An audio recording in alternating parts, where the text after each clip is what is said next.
बुजुर्ग वो अखबार पढ़ रहे हैं, जबकि दादी जो है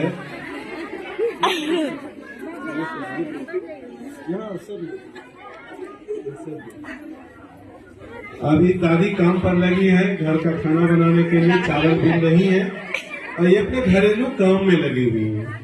अब घर की जो बहू है वो प्रवेश कर रही है और आपस की वार्तालाप पर शुरू होगी।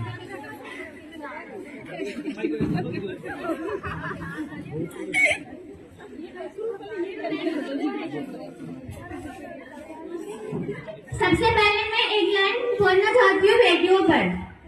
खिलती हुई कलियां होती है बेटियां, खिलती हुई कलियां होती है बेटियां, माँ बाप का दर्द समझती है बेटियां, घर को रोशन करती है बेटियां, लड़के आज है तो आने वाला कल होती है बेटियां।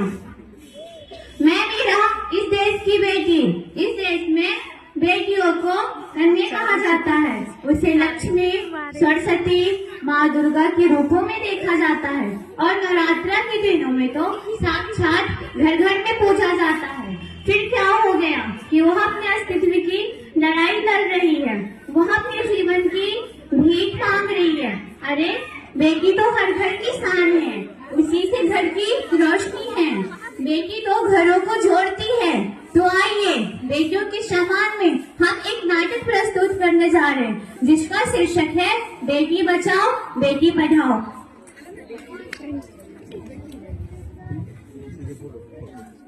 मीरा, ओ मीरा, तुमने मुन्ना कहीं देखा क्या? सुबह से पता नहीं कहाँ चला गया। उसने दूध भी नहीं पिया, कुछ खाया भी नहीं। स्कूल के लिए तैयारी भी तो करनी है।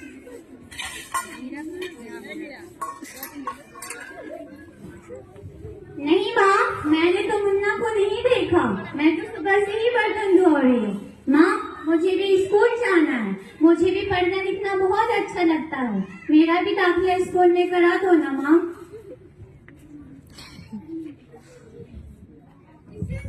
सॉरी, बड़ी है स्कूल जाने वाली, मुझे कलेक्टर बनना है। घर के काम काज अच्छे से सीख ले, आगे चलकर यही तेरे काम आने वाला है। चल जल्दी जल्दी बर्तन साफ कर और घर के सारे काम सुबह सुबह से ही पड़े हुए हैं और तू बस अभी तक बर्तन ही धोती जा रही है। माँ जी, मीरा का भी दाखिला स्कूल में करा दीजिए ना, उसे भी पढ़ना लिखना जरूरी है। तू चुप कर, पढ़ना लिखना है तो केवल लड़कों का काम होता है, लड़कियों का नहीं। लड़कों को आगे चल घर गृहस्थियों की जिम्मेदारियां जो संभालनी पड़ती है।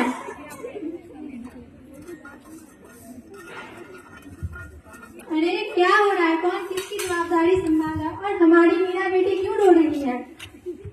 देखे ना डॉक्टर दीदी, दादी मुझे स्कूल ही नहीं जाने देती है, कहती है पढ़ लिख कर क्या करेगी, बाद में जाकर चूल्हा चौका ही तो संभालना है। अरे माँ जी, यह तो बहुत गलत बात है माँ जी कि आपको नहीं लगता कि हम बेटियां भी पढ़ लिख कर आगे बढ़े। अरे समाज कितना आगे बढ़ गया, आप किस सदी की बात कर रही है? हम 21वीं सदी में जी, मैं आज ही टीचर दीदी से बात करके मीरा का दाखिला स्कूल में करवाती हूँ। और हाँ, माँ जी कहाँ गई? और हाँ, मैं तो यहाँ इसलिए आई थी क्योंकि मुन्ना को पोलियो का ड्रॉप दिया कि नहीं, उसकी जगह जगह पे कैंप लगेगा। अच्छा हुआ दीदी आप आ गए, अब मुन्ना को पोलियो ड्रॉप ही दे देंगे और मैं उसे स्कूल भी पहुंचा दूंगी।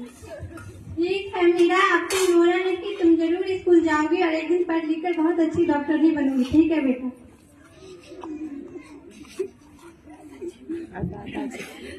बहू जरा एक गिलास पानी तो लाना।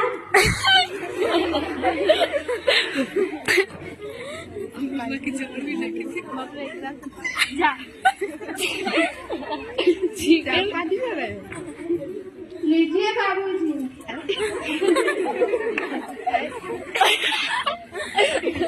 अरे ये देखो, अखबार में प्यारी बेटी के बारे में कितनी अच्छी कविता लिखी है। आओ मैं तुम्हें यह कविता पढ़कर सुनाता हूँ।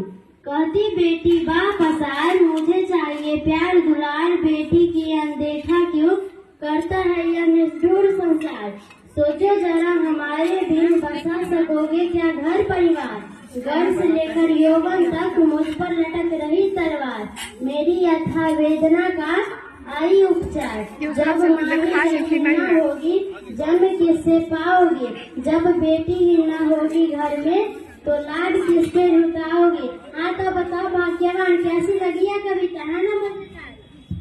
अरे काहे की मजेदार कविता, मुझे पसंद नहीं आई।